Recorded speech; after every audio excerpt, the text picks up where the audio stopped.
அனைவருக்கும் வணக்கம். இன்னைக்கு நம்ம வேள்பாரியின் 31வது அத்தியாயம் பார்க்க இருக்கிறோம். வாங்க வாசிக்கலாம். இதை எழுதிய சு. வெங்கடேசன் ஐயா அவர்களுக்கு நன்றி. இடதுபுறம் குதிரை தலையைப் போலிருக்கும் ஆறு புரவி அசுவினி விண்மீன் கூட்டம் முன்பை விட துல்லியமாகவும் தெளிவாகவும் இருந்தது. அதையே நீண்ட நேரம் பார்த்தபடி இருந்தான் நந்துவன். அவனை அறியாமலேயே மனம் மகிழ்வை உணர்ந்தது. அவனது கண்கள் வரையப்படும் விண்மீன் கூட்டத்தையும் பின்னர் கூண்டுக்குள் இருந்த தேவாங்குகளையும் மாறி மாறி பார்த்து கொண்டே இருந்தன. விண்மீன் கூட்டங்களுக்கு இடையில் உலவித் திரியும் விலங்கினைப் போல அத்தேவாங்குகள் தோன்றின. வாயும் மூக்கும் சிறிது நீண்டிருப்பதால் பறவைகளின் கைப்பிள்ளை போல இருப்பதாக அந்துவன் எண்ணினான். மேற்கூரையின் வேலைகள் முடியும் தருவாயில் இருக்கின்றன. விரைவில் பாண்டரங்கை விட்டு வெளிச்செல்ல காத்திருந்தான் அந்துவன். அன்றைய நாளின் காலை நேரத்திலேயே கலந்துரையாடல் அரங்குக்கு ஒருவர் பின் ஒருவராக வந்து சேர்ந்தனர். ஏமாற்றம் எதில் நடக்கிறது என்பதை பொறுத்துதான் மனித மனம் எப்படி அதை எடுத்துக்கொள்கிறது என்பது தெரிய வருகிறது. தங்களின் அந்தப்புறத்தில் இருப்பவரெல்லாம் யவன அழகிகள் அல்ல என்று முதுவன் சொன்னபோது பேரரசரின் மனம் பேரதிர்ச்சிக்குள்ளானது. நேற்றிரவு விருந்தில் மற்றவர்கள் கவனிக்காத போது முதுவனிடம் பேரரசர் கேட்டார், நீங்கள் கிளாசரீனாவை பார்த்திருக்கிறீர்களா? இந்த கேள்விக்கு என்ன பொருள் என்பது முதுவனுக்கு புரிந்தது. மணமுடி நிகழ்வில் பார்த்தேன் அரசே. அவள் யவன அழகி அல்லவா? அதனால்தான் தனித்துவத்தோடு இருக்கிறாள். இமைகள் கவிழும் போது கூட அவளின் கண்களை பார்க்க தோன்றுகிறது. பேரரசருக்கு எதிர்பார்த்த பதில் கிடைத்தது. ஆனாலும் சற்றே பதற்றமானார். மணமுடி வாக்கு கொடுக்கும் நிகழ்வில் அரங்கின் இடதுபுற மூலையில் அவள் அமர்ந்திருந்தாள். முதுவன் உட்கார்ந்திருந்ததோ தனக்கருகில். எப்படி இவ்வளவு தொலைவில் கவிழும் இமைகளை கண்டறிந்தான்? சில பாதைகளில் பயணிக்க தொடங்கினால் பதற்றம் கூடத்தான் செய்யுமே தவிர குறையாது என்று எண்ணங்கள் ஓடியபடி இருக்க ஆலோசனை மாடத்தை நோக்கி நடந்தார் பேரரசர். அங்கு இளவரசன் பொதியவர்ப்பனும் சூழ்கடல் முதுவனும் திசைவேலரும் வீற்றிருந்தனர். இவர்கள் வருவதற்கு முன்பே தலைமை அமைச்சர் முசுகுந்தரும் தளபதி கருங்கை வாணனும் வெள்ளிக்கொண்டாரும் வந்துவிட்டனர். இன்று நடைபெறப் போகும் உரையாடல் பாண்டிய நாட்டின் எதிர்காலத்தில் பெரும் மாற்றத்தை நிகழ்த்தலாம் என்ற எதிர்பார்ப்பு எல்லோரிடமும் இருந்தது. நேற்று தற்செயலாக நிகழ்ந்த ஓர் உரையாடல் இவ்வளவு ஆக்கப்பூர்வமான இடத்துக்கு வருமென்று நான் நம்பவில்லை என்று வெள்ளிக்கொண்டார் சொல்லிக் கொண்டிருந்தார். ஆனால் இது தற்செயல் அன்று என்பது சிலருக்கு மட்டும் தெரிந்திருந்தது. பேரரசர் வந்ததும் பேச்சு தொடங்கியது. தோல் வரைபடம் ஒன்றை மரப்பலகையில் விரித்தார் முதுவன். எல்லோரும் அதை சுற்றி நின்றனர். பார்த்தவுடன் புரிந்தது அது யவனர்களின் வரைபடம் என்று. இவ்வணிக பயணம் 3 இடங்களில் தங்கல்களை கொண்டது. கொற்கையிலிருந்து புறப்பட்டால் முதல் தங்கல் சிந்து ஆறு கடலில் புகுமிடத்தில் இருக்கும் பாப்ரிகோனில். அங்கு ஓய்வெடுத்து கொண்டு தேவைப்பட்டால் அடிமைகளை மாற்றிக்கொண்டு கப்பல் புறப்படும். அங்கிருந்து செங்கடலின் முனையில் இருக்கும் ஃபெர்னிக்கே துறைமுகத்துக்கு செல்ல வேண்டும். அங்கிருந்து பொருட்களை கழுதைகளின் மீதேற்றி நடத்தி மணப்பரப்பை கடந்து நீல ஆற்றங்கரை நைல் நதியில் இருக்கும் கோப்படஸ் துறைமுகத்துக்கு கொண்டு செல்ல வேண்டும். அங்கிருந்து மீண்டும் கப்பல் மூலமாக யவனத்தை அடைய வேண்டும்.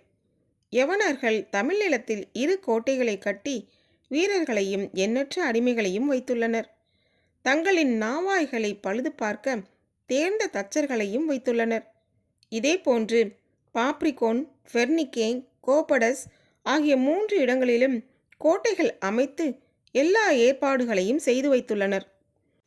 இப்பெரும் பயணத்தில் மேலிமேடும் மங்களகிரியும் கடற்கொள்ளையர்கள் அதிகமுள்ள பகுதி. அதேபோல செங்கடலில் இருந்து ஃபெர்னிக்கே செல்லும் வழியில் பாலை மணப்பரப்பில் கருங்கொள்ளையர்களின் தாக்குதல் அதிகம் நிகழும். அவற்றை சமாளிப்பதில் சில தவறு நடந்தால் கூட எல்லாம் அழியும். அதனால்தான் தேர்ந்த படை வீரர்கள் கப்பலின் பாதுகாப்புக்கு இருப்பதும் ஒன்றுக்கும் மேற்பட்ட கப்பல்கள் மொத்தமாக போவதும் முக்கியமாகிறது. இவையெல்லாம் தெரிந்த செய்திகள்தான். இவற்றில் முதன்மையானது ஒவ்வொரு கோட்டையிலும் எத்தனை வீரர்கள் எத்தனை அடிமைகள் நிறுத்தி வைக்கப்பட்டிருக்கிறார்கள் என்பதுதான். ஃபெர்னிக்கேவை தாண்டி நாம் ஒன்றும் செய்ய முடியாது. ஆனால் இங்கிருந்து ஃபெர்னிக்கே வரையிலான பயணத்துக்கு நாம் சில தங்கல்களை ஏற்படுத்த முடியும் அல்லவா என கேட்டார் முசுகுந்தர். நமது நாட்டில் யவனச்சேரியை அவர்கள் அமைத்துள்ளதைப் போல ஃபாப்ரிகோனிலும் ஃபெர்னிகோவிலும் ஒப்பந்தம் செய்து கொண்டு நாம் தங்களுக்கான கோட்டைகளை அமைக்கலாம் என்றார் வெள்ளிக்கொண்டார். யவனர்களால் தங்க வைக்கப்பட்டுள்ள வீரர்கள், அடிமைகள் ஆகியோரின் எண்ணிக்கையை விட 2 மடங்கு எண்ணிக்கையில் நம்மால் தங்க வைக்க முடியும் என்றான் கருங்கைவாணன். பேரரசர் அவனது கூற்றை உற்று நோக்கினார். மேலிமேட்டிலும் மங்களகிரியிலும் கடற்கொள்ளையை நடத்தி கொண்டிருப்பவர்கள் யாரென நமக்கு தெரியும். அவர்களை எப்படி அடக்குவதெனவும் நமக்கு தெரியும் என்று சற்றே ஆணவத்தோடு சொன்னான் கருங்கைவாணன். இன்று மணசடங்கின் முதல் நிகழ்வான சிலம்பு கழிதல் நிகழ்வு. பெண்ணின் வாழ்வில் சிலம்பு அணிதலும் சிலம்பு கழற்றலும் முதன்மையான நிகழ்வுகளாகும். குழந்தைமை நீங்கி இளம் பருவத்துக்குள் நுழையும் போது பெண்ணுக்கு சிலம்பை அணிவித்தல் பெரு விழாவாக நடத்தப்படுகிறது. அதன்பின் அவளுக்கு மணமாகும் போது சிலம்பு அவளின் கால்களில் இருந்து கழற்றப்பெறுகிறது. மாடத்தில் அரசகுல பெண்கள் அமர்ந்திருந்தனர். எல்லோரும் பொற்சுவைக்காக காத்திருந்தனர். அவள் தனது அறையிலிருந்து புறப்பட விருப்பமின்றி இருந்தாள். எல்லோரும் அரங்குக்கு வந்து விட்டார்கள் என சொல்லி சுகமதிதான் அவளை வேகப்படுத்தினாள். அவளோ அதை பொருட்படுத்தவே இல்லை. சிலம்பு அணிவிக்கப் பெற்ற முதல் நாள் நினைவுகளுக்குள் அவள் மனம் மூழ்கி கிடந்தது. தன் கால்களிலிருந்து எழும் ஓசையை கேட்க அவ்வளவு ஆசைப்பட்ட காலம் அது. ஓசைக்காகவே ஓடி பார்த்தது எத்தனை முறை! எத்தனை விதத்தில் கால்களை தரை தட்டி பழக்கினோம்! தூங்கும்போதும் ஆடிய கால்கள், தூரியில் தொங்கிக் கொண்டே ஆடிய கால்கள், ஓசை எழுப்பும் கால்கள் வாய்த்தன என எண்ணி மகிழ்ந்த நாட்கள்தான் எத்தனை எத்தனை! பறவைகள் சிறகுக்குள் தலை நுழைத்து கோதிக்கொண்டே இருப்பதைப் போல குனிந்து 2 கைகளாலும் சிலம்பை தொட்டு அசைத்து கொண்டே இருந்தது ஒரு காலம். சிலம்பு அணிதலுக்கு தந்தை நாள் குறித்த போது அண்ணன் தான் கேட்டான். என்ன பரல் கொண்டு சிலம்பு செய்ய போகிறீர்கள்? நீயே சொல், உன் தங்கையின் காற்சிலம்புக்கு என்ன பரல் வேண்டுமென்று. நாளை சொல்கிறேன் என்று சொல்லிவிட்டு போனான். மறுநாள் இல்லத்தின் முற்றத்தில் அனைவரும் அமர்ந்திருக்கும் போது உள்ளே வந்தவன் தந்தையை பார்த்து கேட்டான். தந்தையே, என்றென்றும் வெல்ல வேண்டும் என்பதற்காக தங்களின் மணிமுடியில் அரசர்கள் பதிக்க விரும்புவது எந்த வகை மணிக்கற்களை? இளஞ்சிவப்பு நிற மாணிக்க கற்களை தங்களின் மணிமுடியில் பதித்தால் எப்போரிலும் வெல்லலாம் என்று சொல்வார்கள். அப்படியென்றால் இளஞ்சிவப்பு நிற மாணிக்க கல்லை கொண்டு என் தங்கையின் கால்களுக்கு சிலம்பு செய்யுங்கள். அவள் எந்த போரை வெல்லப் போகிறாள் மகனே? அவள் ஒரு பேரழகி. நாளை அவளுக்காகவே போர் நடக்கலாம், அல்லது அவளே ஒரு போரை நடத்தலாம். யார் அறிவார்? தந்தை அதிர்ந்து போனார். தயக்கம் நீங்க நேரமானது. நாம் வணிகர் குலம் என்பதை இவன் அடிக்கடி மறந்து விடுகிறான். அதுவும் தங்கை என்று வந்துவிட்டால் இவனது எண்ணம் கட்டுக்குள்ளே இருப்பதில்லை என்று எண்ணியபடி எங்கிருந்து கிடைக்கும் அவ்வளவு கற்கள் என கேட்டார். பெரு வணிகர் நீங்கள், எங்கு கிடைக்குமென உங்களுக்கு தெரியாதா என்று சொல்லிவிட்டு போய்விட்டான். தந்தை பெரும் குழப்பத்துக்கு உள்ளானார். வணிகர்கள் உருவாக்கிய கதைக்குள் இப்போது பெரு வணிகர் ஒருவரே மாட்டிக்கொண்டார். அந்த குறிப்பிட்ட தீவு எதுவென தந்தை அறிவார். அவரே புறப்பட்டு போனார். கப்பல் நீர் கழித்து போனது, நில்லாது அசையும் அலை போல. அதன்பின் ஓசை நில்லாது ஒலி எழுப்பிக் கொண்டே இருக்கும் இளம் சிவப்பு நிற மாணிக்கக்கல் கொண்ட சிலம்பு பொற்சுவையின் காற்சிலம்பானது.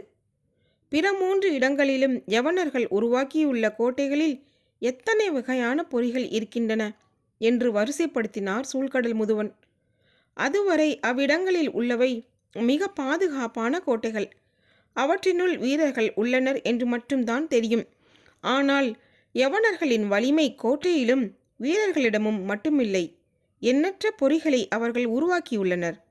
அவைதான் அவர்களின் வலிமைக்கு அடிப்படை என்று கூறியபடி பொறிகளை பட்டியலிட்டார். பெரும் தோல் கயிற்றால் இழுத்து கட்டப்பட்டு கவட்டை போல் இரும்பு கம்பிகள் நீண்டபடி கோட்டை மதிலில் நிறுத்தப்பட்டுள்ள எந்திர வில். அதை இயக்க ஒரு சிலர் போதும். அதிலிருந்து ஒரே நேரத்தில் 100கணக்கான அம்புகள் பாய்ந்து வெளிவரும்.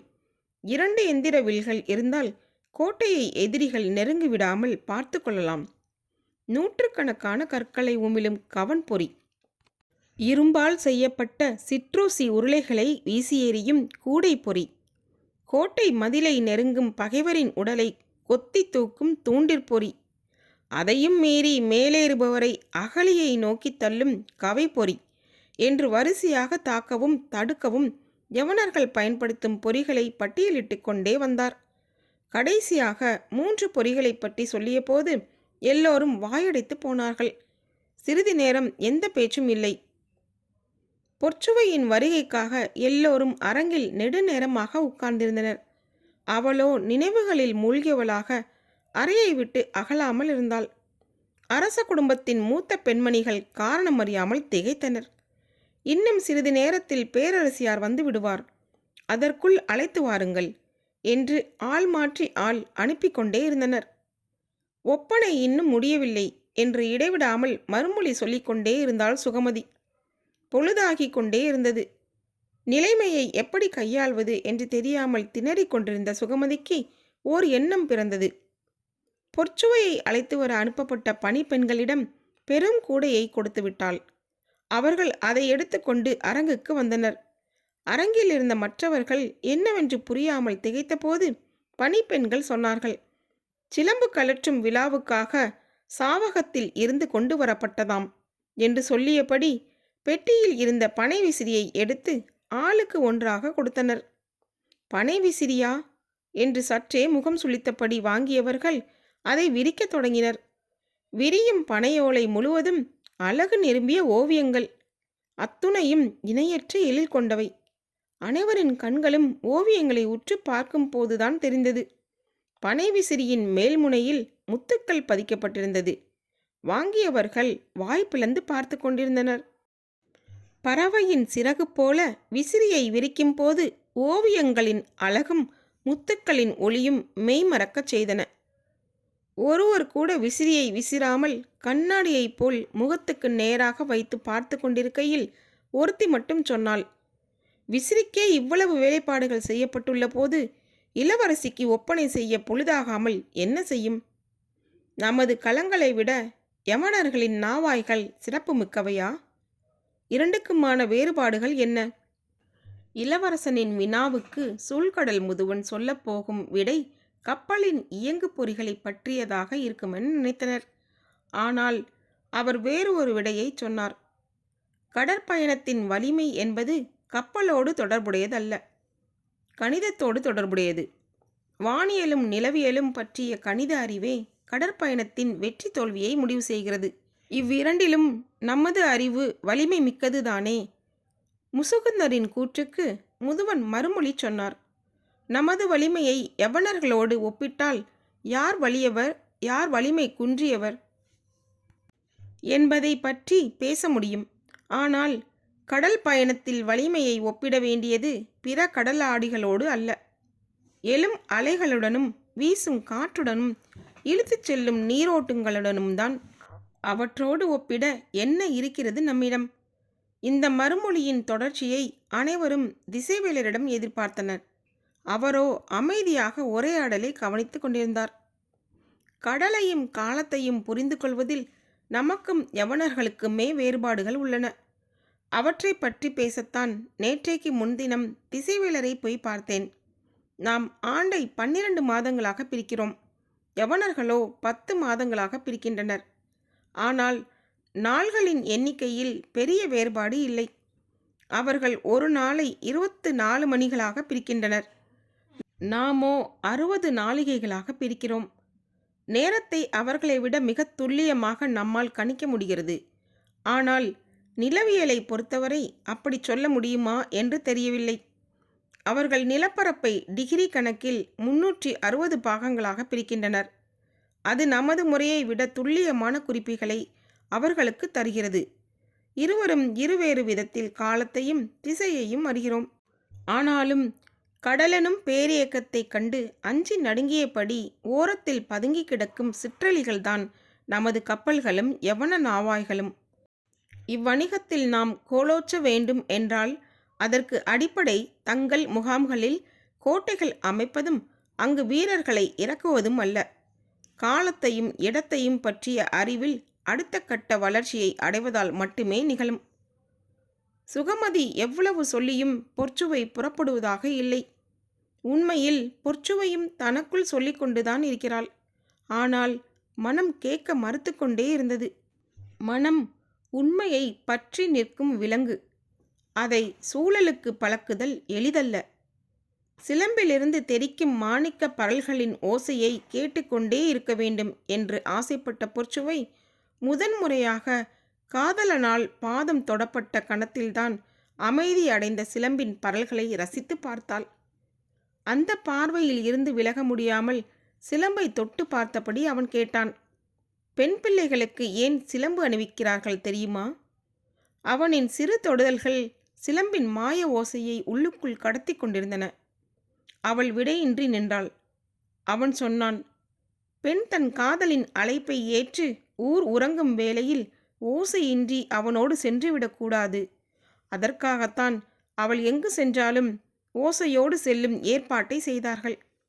அவனால் ஏற்பட்ட மயக்கத்தை அவனின் மறுமொழியே தெளிவடைய செய்தது.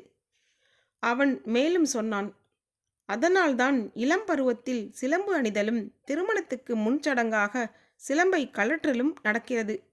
சிலம்பின் வேலை கால்களுக்கு அழகூட்டுவதோ மனதை மகிழ்விப்பதோ அல்ல, காதுகளுக்கு ஓசையை கடத்துவது மட்டுமே. ஓசை தேவையில்லாத போது அதை கழற்றி விடுகிறார்கள். அவன் சொன்னதை கேட்டபோது அன்றே அதை கழற்றிவிட வேண்டும் என்று தோன்றியது. ஆனால் அண்ணனின் மேல் இருந்த வாஞ்சையால் அது இவ்வளவு காலம் காலிலே இருந்தது. இப்போதுதான் அண்ணனும் இல்லை, என்னவனோடு நானும் இல்லை. இச்சிலம்பு மட்டும் ஏன் இருக்க வேண்டும்? எண்ணம் தோன்றிய கணத்தில் சிலம்பை கலற்ற அரங்கு நோக்கி விரைந்தாள் பொற்சுவை. சூழ்கடல் முதுவன் வரைபடத்தை வைத்து சொன்னான், குமரி முனை திரும்பிய பின் பாப்ரிகோன் போவது வரை எந்த இடையூறும் இல்லை. நேரடியான வடக்கு நோக்கிய பயணம் அது. கரையின் பார்வையிலிருந்து விலகாமல் இரவு பகலாக பயணத்தை தொடரலாம். சற்றே திசை மாறி ஆழ்கடலுக்குள் கப்பல்கள் போய்விட்டாலும் மறுநாள் காலை கதிரவனை பார்த்து களத்தை செலுத்தினால் கரையோரம் வந்துவிடலாம். இப்பயணத்தின் பெரும் சவால் நிறைந்த பகுதியே பாப்ரிகோனிலிருந்து ஃபெர்னிக்கே வரையிலான பகுதிதான். மேற்கு நோக்கி வளைந்து செல்லும் நெடும் பயணம். கரையின் பார்வையை தவறவிட்டோம் என்றால் நாம் பெரும் சிக்கலில் மாட்டிக்கொள்வோம். இரவில் விண்மீன்கள் எல்லா காலங்களிலும் ஒரே இடத்தில் இருப்பதில்லை. எல்லா விண்மீன்களும் ஆண்டு முழுவதும் தெரிவதும் இல்லை. அவற்றை நம்ப முடியாது. எனவே பகலில் மட்டுமே பயணிக்க வேண்டும். அதுவும் தெளிவான வானியல் காலம்தான் பயணத்துக்கு பாதுகாப்பானது. சற்றே திசை மாறினாலும் நாம் எந்த திசை வழி மீள வேண்டும் என்பது பற்றி யாருக்கும் தெளிவான புரிதல் இல்லை. யவன நாவாய்கள் பலவும் நம்முடைய கப்பல்கள் பலவும் மறைந்து கொண்டேதான் இருக்கின்றன. பாப்ரிகோன் முதல் ஃபெர்னிக்கே வரையிலான பகுதிக்கு துல்லியமான திசை அறிதலுக்கான வடிவம் ஒன்றை நாம் கண்டடைந்தால் கடற்பயணத்தின் பெரும் சாதனையாக அது அமையும். வரைபடத்தை காட்டி நிலைமையை முழுமையாக விளக்கினார் சூழ்கடல் முதுவன். அதன் பின் எல்லோரும் திசைவேலரை பார்த்தனர். பார்வைக்கான பொருள் அவருக்கு புரிந்தது. ஆனால் அவர் எதுவும் பேசாமலே வரைபடத்தை பார்த்து கொண்டிருந்தார். பாப்ரிகோன் முதல் ஃபெர்னிக்கே வரையிலான பயணத்தில் கடைசியாக கப்பல்கள் எப்போது மறைந்தன? 3 மாதங்களுக்கு முன்பு 3 நாவாய்களும் 2 கப்பல்களும் மறைந்துவிட்டன. சற்றே சிந்தித்தபடி இருந்தவர் சொன்னார், 3 மாதங்களுக்கு முன்பு மேலை காற்று உச்சங்கொண்டிருந்த காலம். அப்போது தவறிய கப்பல்கள் நடுக்கடல் நோக்கி போக முடியாது. அதற்கு எதிர் திசையில்தான் காற்று தள்ளி கொண்டு வந்திருக்க வேண்டும். அவர்கள் பாதுகாப்பாக கரை ஒதுங்கியிருப்பார்கள். அப்படி எதுவும் நிகழவில்லையே. அப்படியென்றால் நீ வைத்துள்ள வரைபடம் தவறு. இதில் உள்ள திசை தவறு. சூழ்கடல் முதுவன் மறுமொழியின்றி நின்றார். தவறான ஒன்றை வைத்துக்கொண்டு சரியானதற்கான வழியை கண்டறிய முடியாது. அப்படியென்றால் சரியானதென்று எதை சொல்கிறீர்கள்? வரைந்த கோடுகளை அடிப்படையாக கொண்டு திசையறிய முடியாது. நாள் மீன்களையும் கோல் மீன்களையும் கொண்டு திசையறியலாம். அதையும் அறிய முடியாமல் செய்யும் ஆற்றல் இயற்கைக்கு உண்டு. எனவே இவற்றை கடந்த வழிமுறைகள் உண்டா என்பதை பற்றி சிந்திக்க வேண்டும். அது எப்படி சாத்தியமாகும்? ஏன் ஆகாது? கதிரவனின் நிழலை மட்டுமா நம்பி பொழுதளக்கிறோம்? நீர்வட்டிகளை கொண்டும் மணற்குடுவைகளை கொண்டும் பொழுதளக்கிறோம் அல்லவா? சின்னஞ்சிறு கருவியை கொண்டு கதிரவன் இருந்தாலும் இல்லாவிட்டாலும் பொழுதை நம்மால் அளக்க முடிகிறது. பகலையும் இரவையும் நமது கணக்குகளுக்குள் அடக்க முடிகிறது. அதேபோல கதிரவனையும் விண்மீன்களையும் பார்க்க முடியாவிட்டாலும் திசையை கண்டறியும் வழிமுறை ஒன்றை நாம் கண்டறிய வேண்டும். அதுதான் இதற்கான தீர்வை தரும். அப்படி ஒன்றை நம்மால் உருவாக்க முடியுமா? நம்மால் உருவாக்க முடியுமா என்று எனக்கு தெரியாது. ஆனால் ஒன்றை உறுதியாக சொல்ல முடியும். இயற்கை ஏற்கனவே உருவாக்கி வைத்திருக்கும். நாம் அவற்றை கண்டறிய வேண்டும். எப்படி? அதுதான் அதன் ரகசியம். பரம்பின் குரல் ஒலிக்கும். இந்த புத்தகம் உங்களுக்கு பிடித்திருந்தால் சப்ஸ்கிரைப் பண்ணுங்கள், ஷேர் பண்ணுங்கள், கீழே இருக்க லைக் பட்டனை கிளிக் பண்ணுங்கள். மீண்டும் பாரி வருவான். நன்றி, வணக்கம். இதோட இந்த அத்தியாயம் முடிகிறது. இனி வரும் அடுத்த அத்தியாயத்தில் உங்களை சந்திக்கிறேன். உங்களிடம் விடைபெறுவது தீபா. நன்றி.